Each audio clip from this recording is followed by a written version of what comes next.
The drastic slowdown in travel since last spring has given Hawaii's airports time to improve. But there could be complications with future funding. Gina Mangieri is always investigating and has details. As the state stares down a multi-billion-dollar budget shortfall, some are looking to tap cash in a slew of special funds, and that includes transportation accounts. Money the airports division says it needs to keep up with new projects and needed fixes. If, like many people across Hawaii, you've been avoiding travel during the pandemic, lots of new improvements await at the state's airports once you get back to flying again. Two of the marquee projects with the State Department of Transportation Airports Division are the car rental facility and the Mauka Concourse. Both are worth hundreds of millions of dollars, and they're going really well. They're actually nearing the finish line.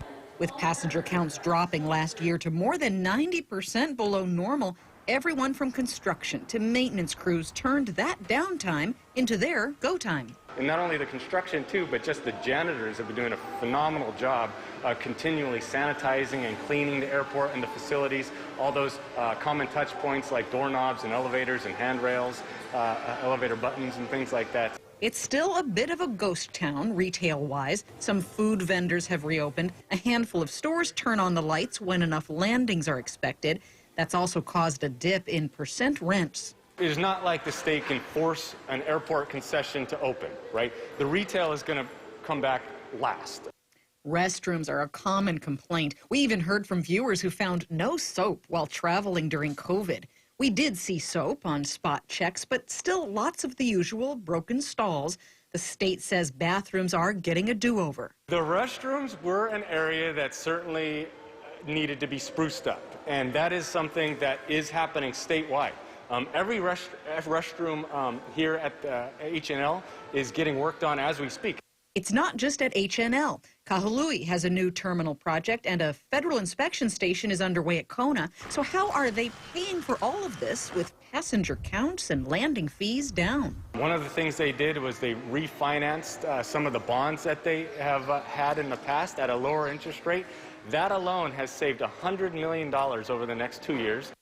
There's also that federal stimulus money at work and various state special funds, but the legislature is eyeing $800 million in those special funds, including transportation, to help fill a huge general fund hole. I just introduced two bills. One of them is to repeal all special funds, and the second bill is to scoop all the unencumbered amounts from special funds. What would you say to those who have pitched into those funds in one way or another that, hey, wait, it's a bait and switch. I thought I was paying for this. Now it's being taken for that.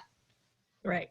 So similar to general excise tax and income tax, you and I both pay into the general excise tax and the income tax, and regardless of whether it's for a specific purpose or for a general purpose, every taxpayer is paying for all kinds of services. And this is not the time to say, hey, you know what, we paid into this fund, so this should be protected.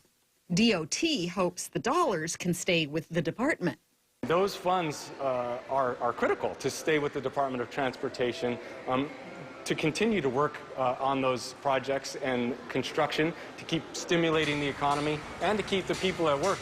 We'll keep tracking the bills and see what happens to the special funds and the airport improvement projects. Gina Mangieri, KHON2 News, always investigating.